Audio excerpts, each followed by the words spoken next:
Hey guys, I have 3 book reviews for you, and they're right here, obviously. The first one is Where the Truth Lies by Jessica Warman. The second one is The Sky is Everywhere by Jandy Nelson, and the last one is Annexed by Sharon Dogar. Or Dogar. Dogar? I think it's Dogar. Anyway, so, I got hair in my mouth. This first review is for Where the Truth Lies, and this is about Emily, and her father is a headmaster at a boarding school, and she has basically been there her whole life, and now she's finally attending school there, and she's very well-to-do, rule follower, daddy's little girl, do-gooder, that kind of character. And then she meets Del Sugar, who is a new guy in the boarding school, and it's very rare for them to accept new students, but apparently he is very bright, and so they kind of fall into this very complicated relationship. But I'm going to say I gave it, I think, a 3 out of 5. The beginning was good, I was getting into it, but then, as most novels do, in my opinion, well, I shouldn't say that. I don't like how they fell in love so quickly. They fell in love in like page 60 or so, I can't remember. But I was like, wow, that's really ridiculous. And so the plot was okay. I wasn't expecting a certain part of the plot, and so that was kind of interesting, but I don't know, I just didn't feel like this book had much substance. Like, the secret wasn't that big of a secret to me, and it was very unrealistic. And I know it's a novel and it's supposed to be fiction, but if you read a book that's like real fiction, then you kind of want it to have a little bit of realism, and it just didn't happen for me. Emily, I kind of liked her character, but then at the end she got really obnoxious, and I didn't like the ending at all. I thought it was very lame.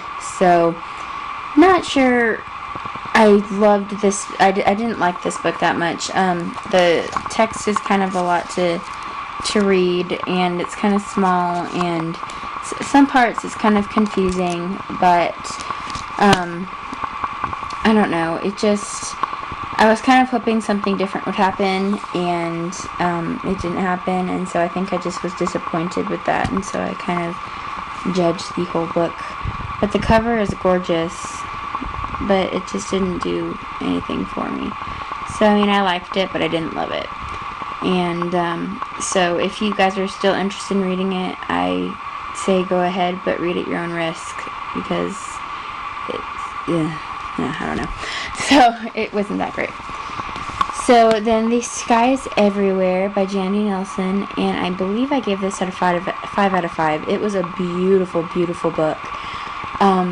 It was so hard for me because something so sad was written so absolutely beautifully, and it was just, it made me cry some parts, and I really, truly understood Lenny's character. Like, I absolutely loved her. She was probably one of my favorite characters of all books that I've read. One of them. And I totally just understood her, and why she did the things she did, and who she hooked up with, and why. And I just completely understood her, and I wanted to just hug her so badly. And I loved this book. It was so sad, and the writing was absolutely fabulous. I cannot wait until another book by Jandy Nelson comes out. I haven't looked on Goodreads to see if she's working on anything, but oh, it was beautiful. And I saved 2 quotes that I wanted to share with you. I can't remember, because this isn't my book, so I should probably hide it from you, so that way you don't spoil it by reading it. I can't remember. I'm trying to very quickly go through it. Maybe I just bookmarked that page for no reason, because there is one. I have to find it. Sorry guys, I totally forgot that I had it. But... here it is. Okay. There's one that says, "Come on, Lynn," and that makes me feel better. It's like her life, rather than her death, is now teaching me who to be. So I thought that was good. I thought that it kind of made me think of something that, yes, you're going to judge me, Dr. Phil. I watch him sometimes. I don't love him, but he has good things that he says sometimes. But when somebody dies, we're so upset about how they died and why they're gone. And Dr. Phil, I think this is said by a lot of people, but we're mourning their death instead of celebrating their life. And I thought that was pretty profound. And why are we so sad about the worst day of their lives, their death? That's the worst day of their life. And we're so focused on the worst day of their life that we're not remembering all the good things that happened to them and the good things that came out with that. And so this book definitely reminded me of that. And at the end, it was just awesome. And I loved Joe. Excuse me. I'm so tired. I loved Joe. And he was a good character. And Lenny, of course, was a great character. And I loved Grandma. She was an awesome character, too. And I really liked all of the poems at the beginning. And there is a reason why. Like, this kind of stuff, it was written on a bathroom. And like this on a little tree. And it kind of, she writes poems and that kind of thing on random things and then just lets them go. And so kind of like her words are in the world. And so people can find them. And it's actually very important at the end of the book. For those of you who have read it know why. But, like, just a French quiz. And I just thought it was a very cute, more, like, powerful way to share her story. But, yeah, I definitely loved this book. I wasn't expecting the ending at all. So that was a pleasant surprise. And, yeah, so definitely read this book. It is great, and I highly, highly recommend it if you haven't read it. I think I'm one of the last people ever to read it, but if you haven't still read it yet, I really recommend it, and I'm sure you guys would like it. Okay, guys, so I have this book kind of hiding in my bed because the glare is so bad, and this seems to be the only way that I can show you this book. So, this book is about Peter Van Pels, and he is the son of Herman Van Pels, who were living with the Frank family during the Holocaust. And of course you know Anne Frank. If you haven't read her book, the Anne Frank's Diary, she's long gone. She died in the concentration camp. But if you haven't, you have to read that book. It is one of my favorite books. It's a beautiful, beautiful book. I read that book at least like once every 6 months or so just to remember how awesome it is. Maybe not 6 months, but like every year. Because it is just beautiful and awesome, and you really need to read it. Especially since I think Anne Frank died this month. I think in April, not this month, but like in a couple days next month. So it'd be kind of a cool way to read it and right around the anniversary of her death. But anyway, like I said, this is about Peter Van Pels, and he is a 17-year-old boy, and he is having a lot of trouble living in the annex, of course, and it's just like his story about how the progression between Anne and his relationship turns from absolute annoyance with each other to a love relationship. And it's not necessarily the kind of love that's like a romantic love.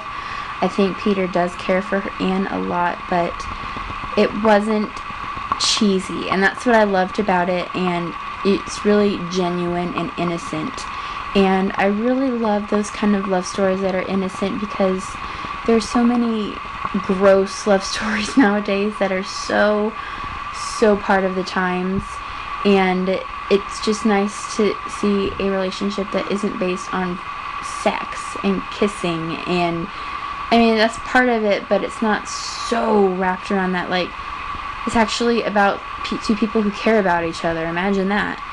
So it was just really good, refreshing to see that. And it took a lot of research. I mean, this lady, Sharon Dogar, or Dogar, I think it's Dogar. Dogar, maybe?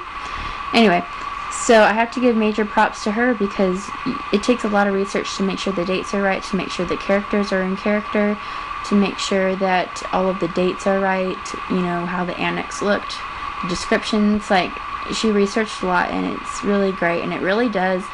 I would almost call this a companion novel to the Anne Frank's diary. It's really good, and I just loved it, and I love Peter, how innocent he was, and all of his dreams, and how he thought, and it was just a beautiful, beautiful book, and it really challenges you to think outside the box and remember to be so appreciative of life, and to make sure that you remember that life is absolutely precious, and we are here not because we are supposed to be, but because we are gifted to be here. It is not a necessity for us to be here.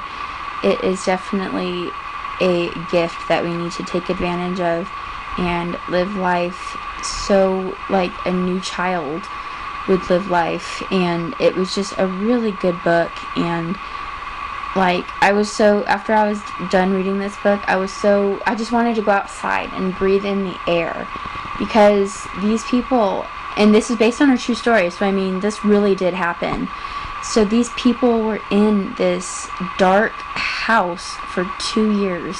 They didn't see the light. They didn't feel the sun on their face. They couldn't just lay in the grass, and, you know, they were just so trapped. And oh my god, it was amazing how this book just totally transported me. And I really think that you guys would like it, and I would really, really love it if you'd give it a chance, because it's beautiful, and the writing is actually really nice. Like, it's like big print, and I read this in like a day. Yeah, because I started it yesterday. So it was just beautiful, and the dates, like, it looks like that, and then it has dates like that, and so it's really kind of cool. But please, please read this book if you have a chance. It's a wonderful, wonderful book. And I totally cried at the end, because I knew it was real and this really happened, and I just felt bad for those people that they were punished and abused and tortured and killed for just their religion and how they looked. And it makes you so grateful to have what we have now, and it makes you remember all of those soldiers that are fighting for our own country, and those people dying so that we can have a free life. And it's just very touching. So definitely read this book if you haven't. I definitely gave it a 5 out of 5, a 10 out of 5, 10 out of 5, 10 out of 10 if I could. But gorgeous, gorgeous book, and please read it if you're interested in the Holocaust and what happened. And towards the end, it gives you a really amazingly sad, depressing look of the concentration camps, and it actually at the end tells you what happened to all the real people, like Mr. Frank, Anne Frank, Peter, all those kinds of people. So definitely read it if you have a chance. So yeah, those are my book reviews. I hope you guys liked them. I'm not sure what I'm going to read next, but I'm going to finish up my library books because they have to go back soon. So yeah, I hope you guys are having a good Sunday, and I'll talk to you soon. Bye.